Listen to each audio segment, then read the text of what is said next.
Oh, there we go. Okay, But I'm kidding. so Okay. like I say, for the color picker, I can pick whatever color I want. It's not just from in here. So I can go color picker, and you can't see it, but I'm going off screen to get a gray. So I can pick any color.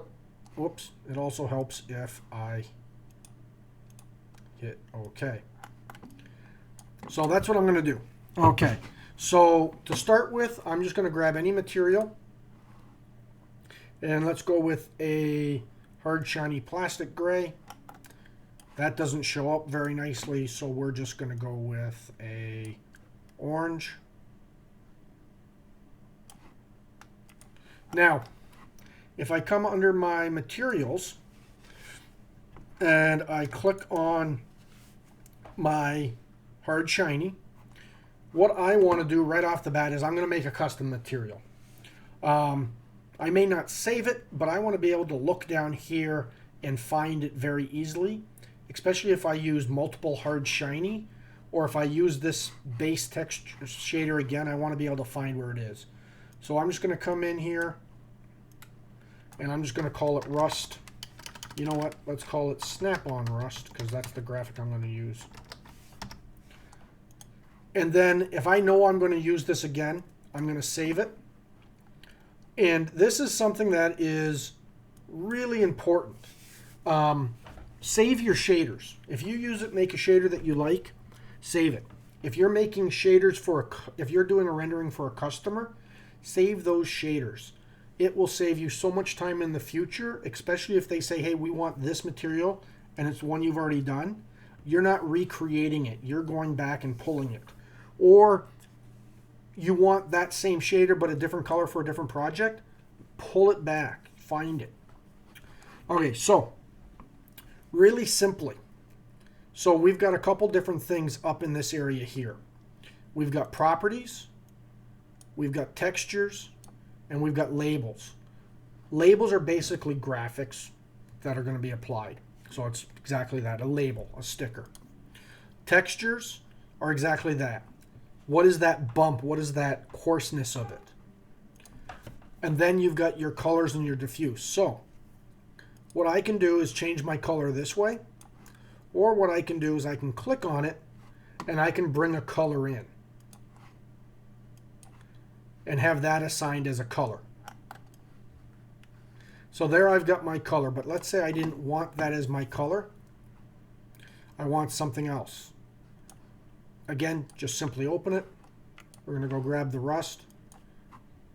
We're going to go open. Now, these are shaders, materials that I found. That CG texture, or that texture one I put up there, that's a great resource. Now, the size of the texture, or the U and the V, U and V is X and Y basically, may not always fit. And this is where you hear people talk about tiling, because it's using the same texture and it's just going to repeat itself. So what I can do is I can change the height of that texture. That's going to help fill it in, because I don't necessarily want to see it. What I can also do, or that color, what I can also do is I can come in and I can rotate it.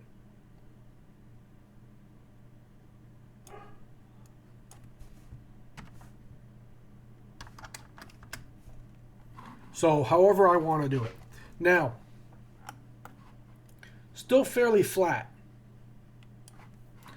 If I want to come back, here are my base tools again. So I can turn up the reflective index, and it makes the part brighter, but it doesn't really give it a shine or anything. So what I can then do, or it doesn't really do anything. You can see here, it's just flat. Now, the nice thing about this, and there's two different ways of doing textures.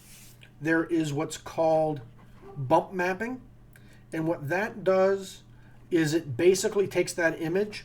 It doesn't change any of the geometry, but it's like Photoshop, where you can emboss or deboss.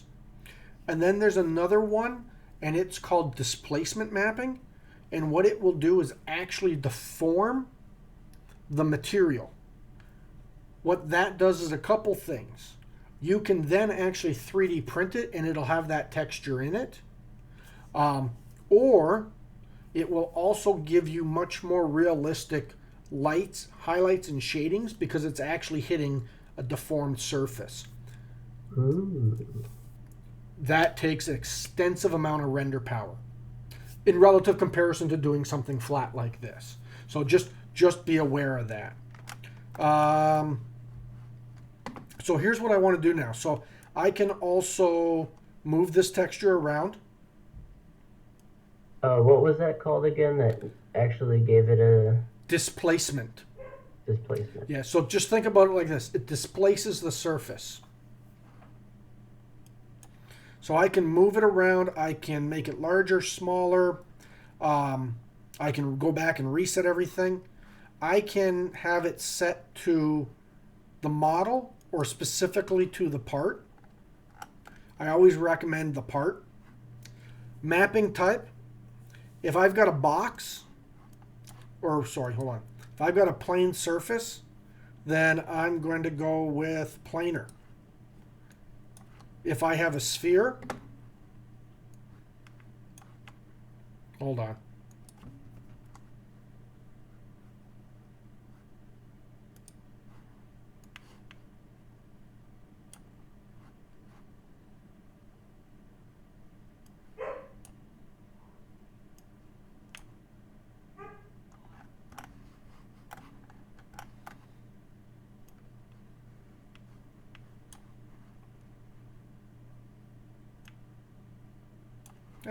Whatever. If I had a sphere, then I would want to use a sphere for that.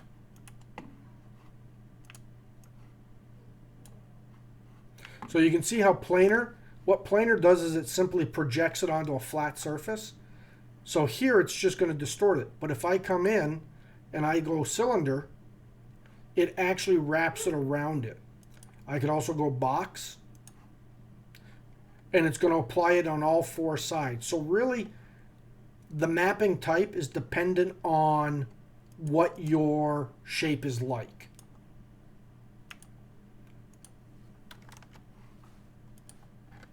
Now, what I want to do next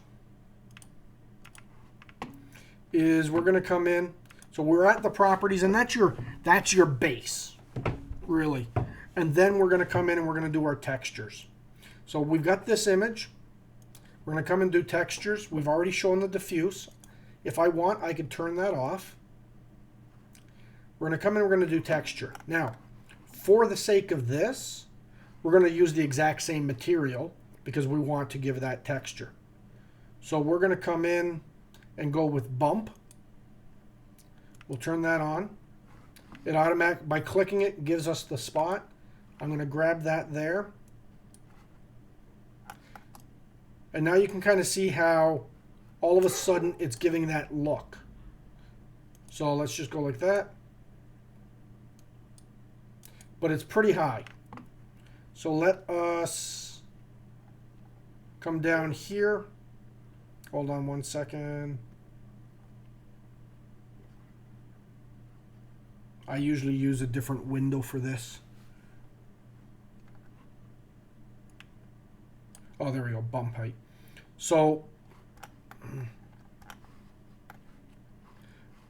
let us just drag that down a little. So you can see what's happening is that when you add that bump, so here's nothing. Oops, that's negative actually. So you can have it bump out or in. So here the material is extremely flat. It doesn't know what to do with it, anything other than that. So there's no reflection of the light because it's just a panel coming off of it. As I move it up, because it has depth now, what you'll see is the high spots are going to start reflecting the light. And the higher it goes, the more reflective it's going to get because that's more of a raised area. So can you guys see that at all on my screen? Yep. Okay. Now, we can come in and do a specular too.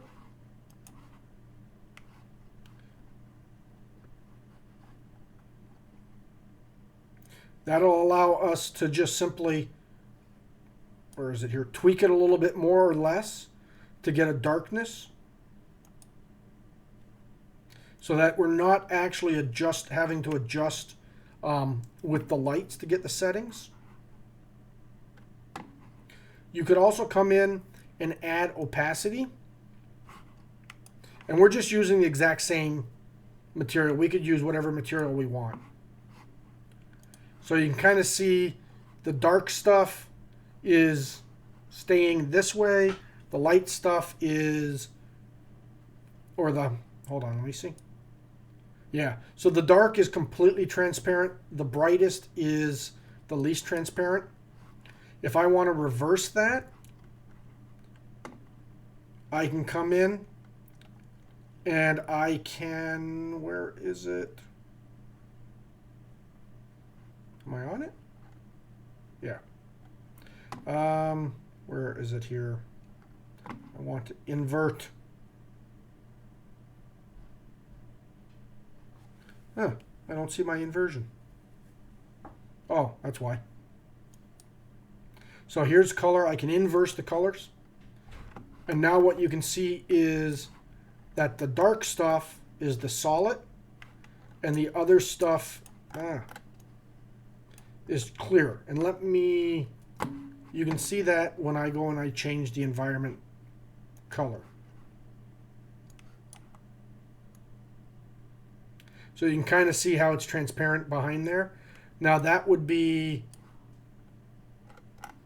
if I created a shape in here,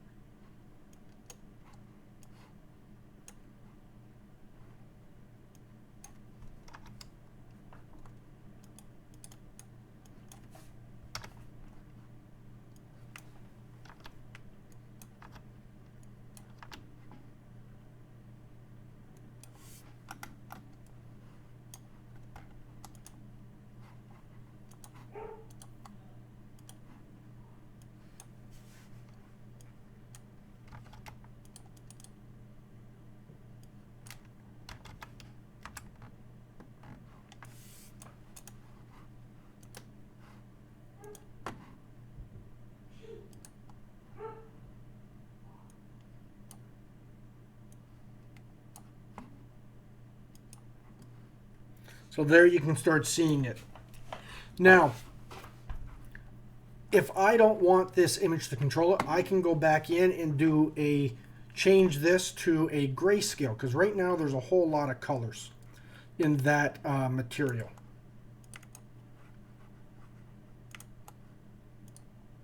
So what I could do is open up that image in Photoshop and adjust it so that maybe I only control certain areas that have the rust. You know, so if I come back in and I inverse this, maybe this is completely through. All depends on what you want to do. So let us turn that off. And if I look at this and I don't think I'm getting the proper reflections that I want, what I'm going to do up here is I'm going to change my file type and make it metal. See if that gives me more of the reflections I want. Go paint it. And that just allows me to give different adjustments. Now, questions on that before I apply a graphic?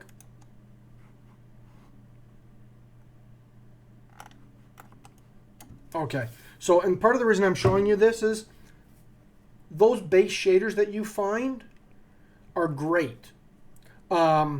And they can be a really useful tool just to get started. But you're never going to get that depth of realism purely by them. You really, unless you find some really good ones, you're always going to need to tweak and adjust them. And I'll show an example of that here in a second for something that Amanda was working on. So what I'm going to do now, though, is I want to make a label. So I'm going to apply a label, basically under labels, and I'm going to say label.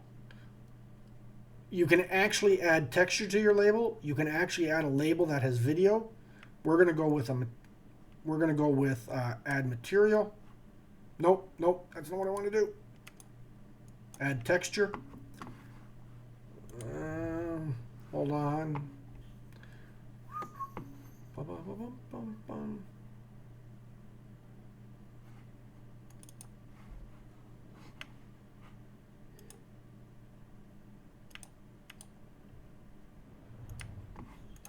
Okay.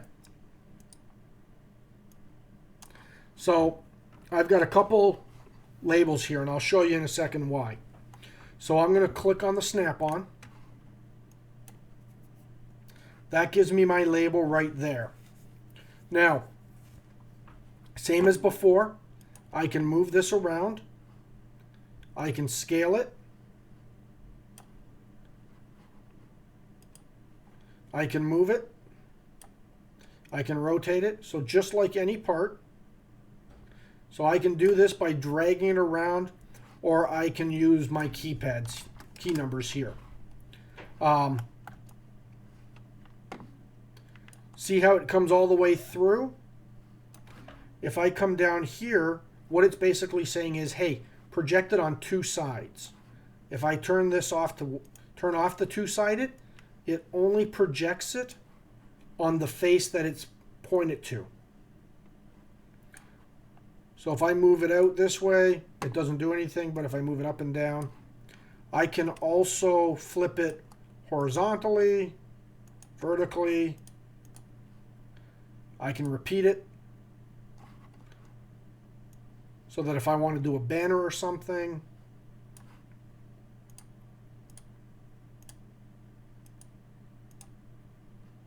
stop. Okay, so now here's the thing.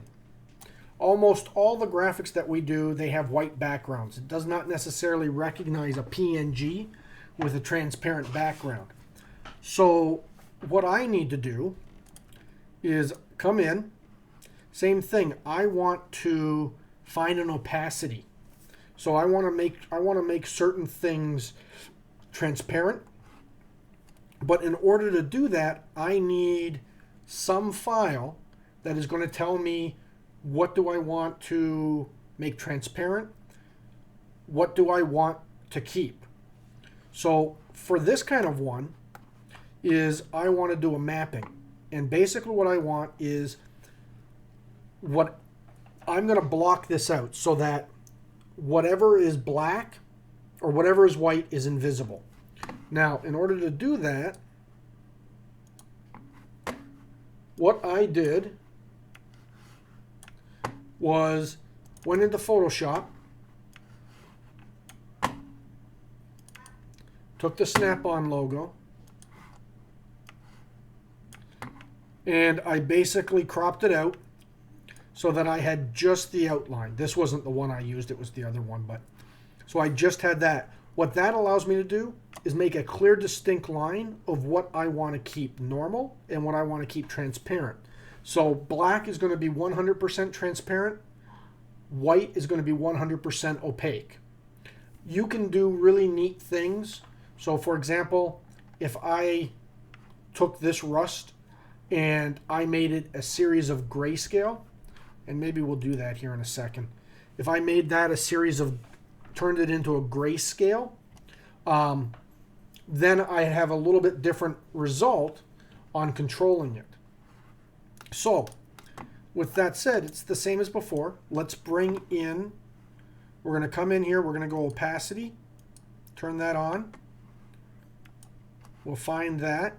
And now it lays it right over top automatically.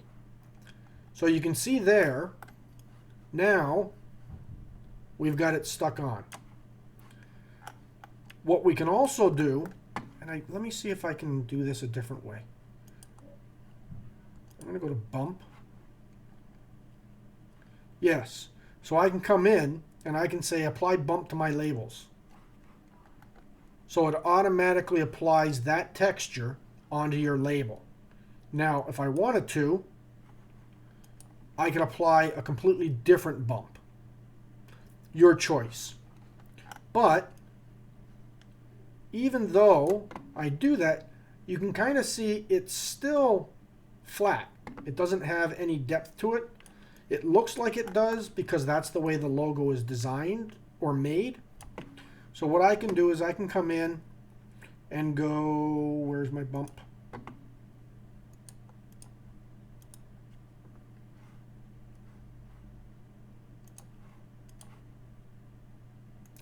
And now you can see it's still hiding it because that opacity is still for everything else.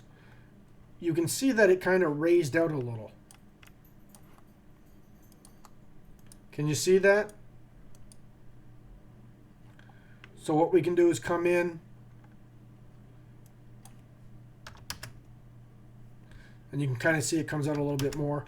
Now, this is never as good if I made a 3D logo and put it on there, but it's a way of quickly getting it on there to make it look like it's supposed to be. You can also do it where it goes the opposite way, so it looks like it's embossed. Now, if this was just a sticker and not have depth, so we could call this like a bubble graphic, but if we wanted to have it look like it was depth on there, then we could go back and put in that texture of the back material. Is that making sense?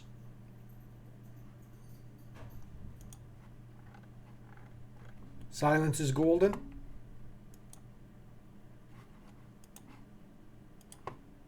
I got that reference just in case. Okay, so that's really applying the labels. Now, again, what you want to do is if you've already got a texture, so let's come in and we're going to come back and we're going to go material. And so here we kind of created everything ourselves, but let's say we want to go in and we're going to create a different one, or we're going to edit one. So let me open up.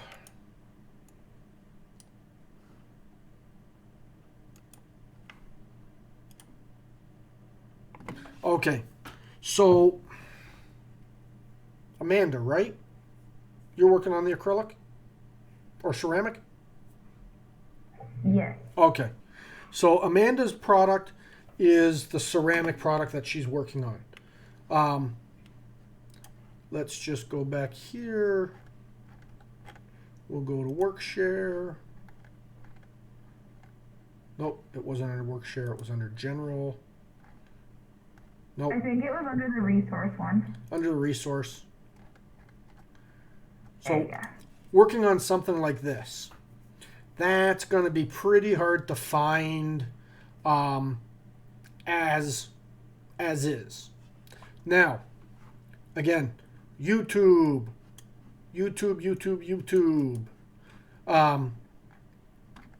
Let's see here. In a 30-second search, I was able to find... I was able to find a YouTube video. Hi guys, welcome to another KeyShot tutorial. And it's rotated round. It has multiply and bring that down to change the overall. 25 looks about right. Stop. Okay, so these light How do I get out of here? extrude anything that's dark or won't. So that tutorial allowed, I'd never done ceramic before. That tutorial in less than 10 minutes allowed me to create this. So for my first attempt, now it's not the same as theirs because I changed it so that I could get a different color. But it was really quick and easy to do, but they're not necessarily uploaded. Or it'll be uploaded, but it's not going to have this material that you want. So that's where, and let me go back to my materials here. And of course I haven't named it or saved it yet, but I will. There's a lot more going on than just what you see here. But at the heart of it, I changed what they did and just added my own diffuse color. But now if you look at the material graph,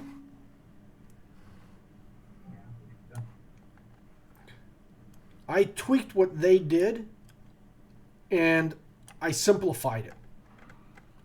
Now, whether you say it looks as good as his or not, it's probably not as good as his, but I think it still works well. The one that they did, and I didn't quite finish it, but I'm sure it would look just as good.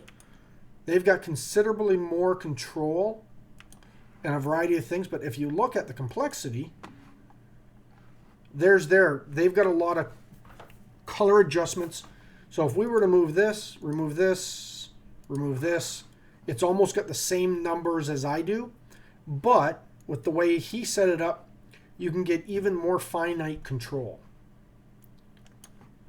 So the importance of this is just because you can't find the shader, look for the tutorial.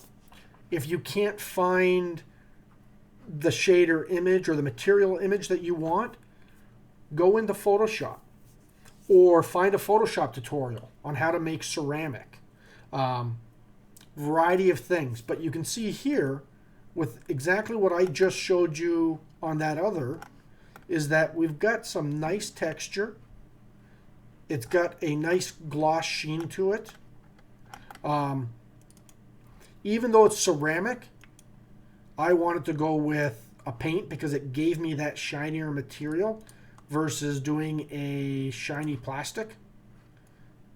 Still gives me that shininess, but I liked, oops. There we go, paint. I liked that deeper hue that it kind of gave me. It just felt richer.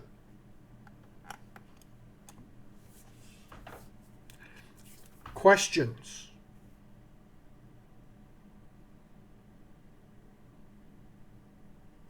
No. Okay.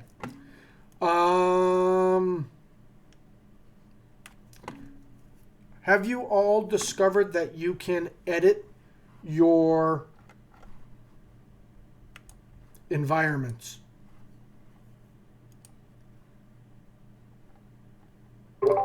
No. Okay. I know it's possible, but I've only tried to just drag and drop backplates, like just like images, and it doesn't work that well. Okay, so let me open the one that I'm working on.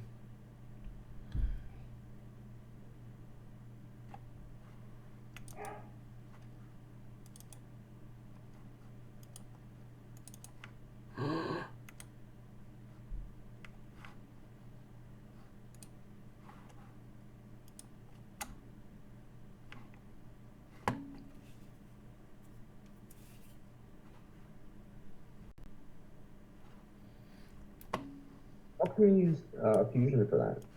Show us. What's that? How come you built this model in Fusion instead of SolidWorks? Because I don't own a professional seat of SolidWorks. Oh. Okay. So the SolidWorks, well, as I have been told, I am honest to a fault.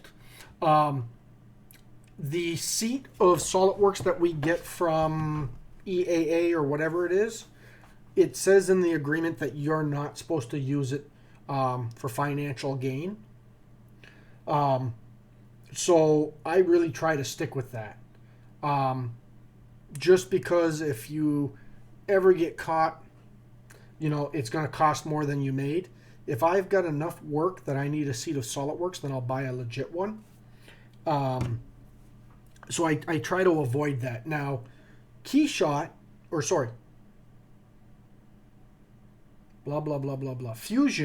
is free. If you are a student or a hobbyist, it is 100% free. If you make less than $20,000 using it, it is free. The only difference between the free version and the professional version is the speed that it allow you to do CNC cutter paths at, and that the professional version, which is $60 a month, allows me to bring in wireframes, SolidWorks models, all with history in that. So, plus I'm taking Gotcha. I'm taking the opportunity to learn a new program. Same as Rhino. If you're a teacher or a student, Rhino sells you a full license. I think it's for $150, and they even make it easier. If you're a student or a teacher, they say, "Here it is. We don't care what you do with it. Go ahead, make millions." So great opportunity for me to learn how to do that. Plus, I can't get a free version of Alias Surface Modeling. So, I have Rhino. yeah, it's a fun toy. Or it's a fun software. It's much for building some stuff. It's much nicer than it gives you much more freedom than SolidWorks. It also has some really nice features for ID people, such as in I can draw a line and it'll automatically fake in a part line for me and give me that groove versus having to draw a profile and then sweep it or do a sweep cut along all the surfaces. So, plus it, I don't think it has any, there's nothing I can open up as demos.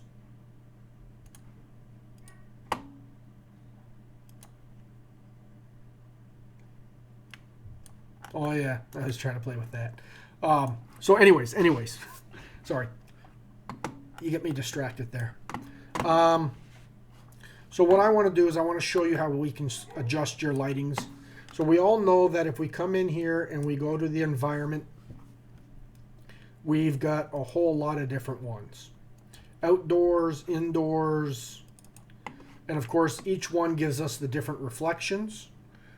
We know that we can have the environment acting as the reflections, but still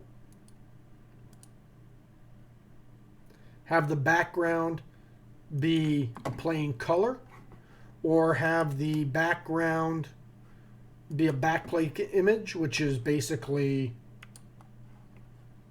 some product.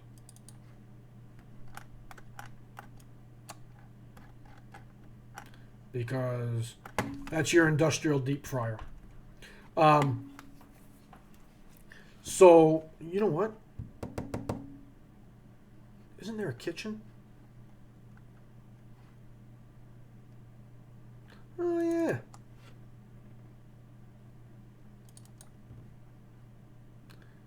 There we go. So we're going to use this. And you can see we've got this in here. And let's just do a studio. Not studio, I'm sorry. Environment.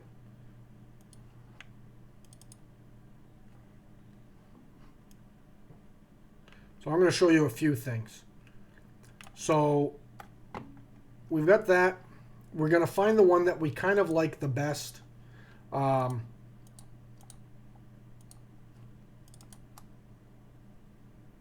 Let's say that's the one we like. Now we're going to come over and we're going to go to our environment. And here is, can I make that bigger? All the areas that you can adjust it. But, and now you can only do this in the Pro version that you guys have. There's two types of KeyShot. There's the Pro and then there's the Standard. In the Standard version, and it's basically $400 difference, you cannot adjust all this. What is there is what you get. But what I can do is I can click on these dots, and you can see I'm dragging the actual light around in that environment. So I can get a little bit more adjustment on what I want. Now I like, let's just go with this, and we'll just do a simple one. Where am I going here? Panels. So even here you can kind of see, well, Let me go, and I'm going to move this panel over here because it looks like there's more light in my scene coming from here. You can see highlights on here, so we know that the light is back here. We're going to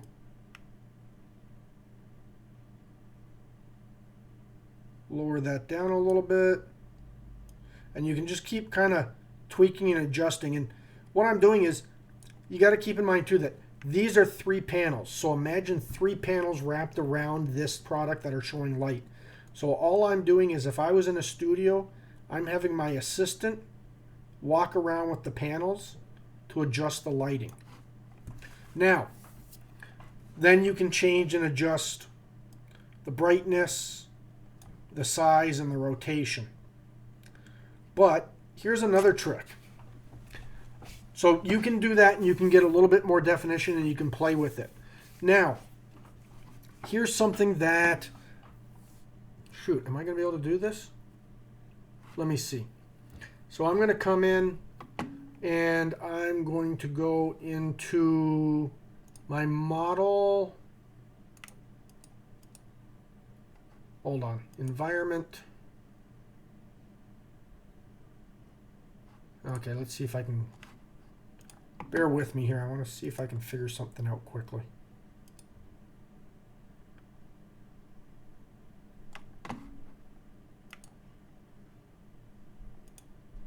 There we go. I was going to build a floor, but you can kind of see how by turning ground reflections on in this case, it actually looks nice because we've got that shiny surface. So we're going to come back, and we're going to go into our environment again. And we've got the ground reflections turned on. We can turn it off. We can flatten it a little bit.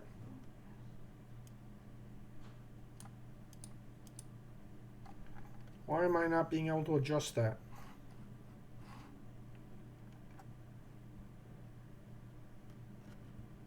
Okay, I'll figure that out. But I can also adjust the shadows. So this is casting a shadow.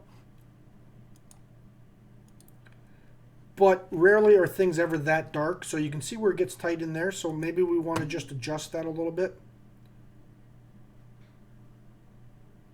So again, I can come back. I'm going to actually use the color picker, and we'll find that one.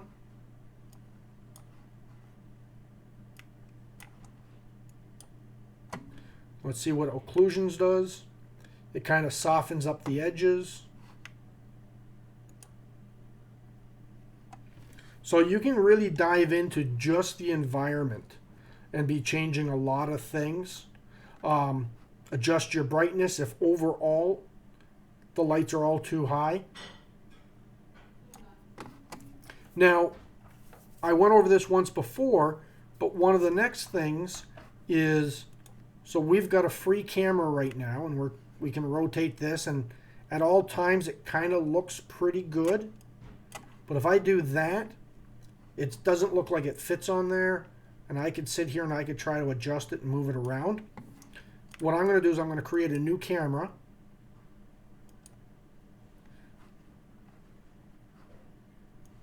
We're going to simply call this one Money Shot.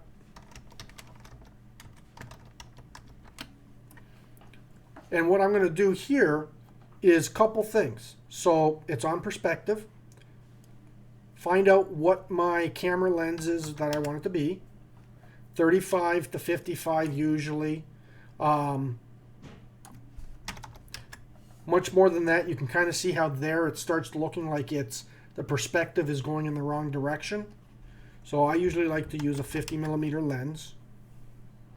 Now, I like to toss on the ground grid because then this way I can kind of see how this is lining up so that I know that it looks at least like it's in alignment with the way it's supposed to be. But that's just for the ground grid. That doesn't actually change my perspective for my camera. So for that, what I want to do is I want to come in and I want to match perspective. So we've got 3 lines. We got the Y's for verticals, we got the X's and the Z's. What you basically do is you find lines within your picture that you can apply these to. And what this is going to do is it gives it that, we're going to take this one over here.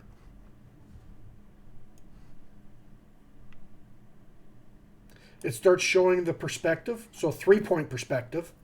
So we're going to go in that way, and then we're going to take this.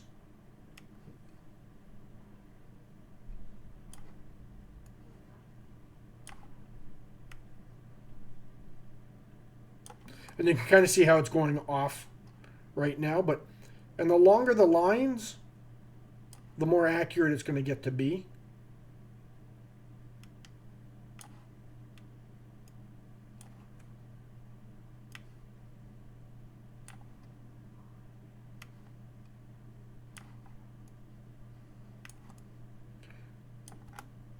So now the perspective of that better matches what's in the scene.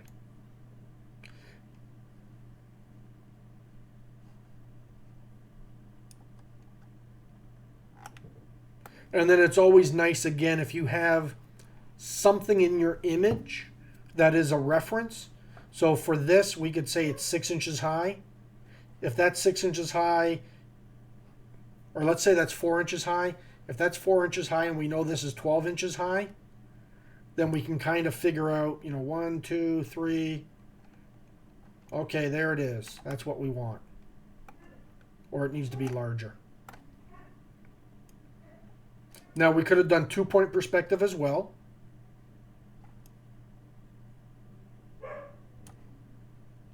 So we'll just hit accept. Now, you want to go back and you want to lock it and you want to save it.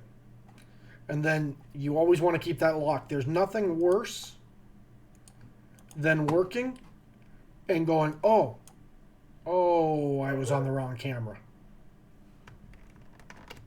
And as you notice, or maybe you don't notice, I was hitting Control Z. Control Z does not work when you make changes to your camera. So pretty much you can spend all that time getting that perfect shot, and then you'll lose it because you forgot to save the camera.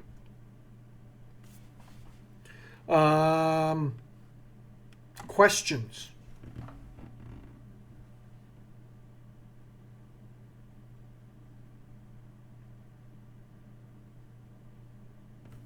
No questions. Hopefully you're still all there. Silence is golden. There we go. Okay, so I will stop the recording.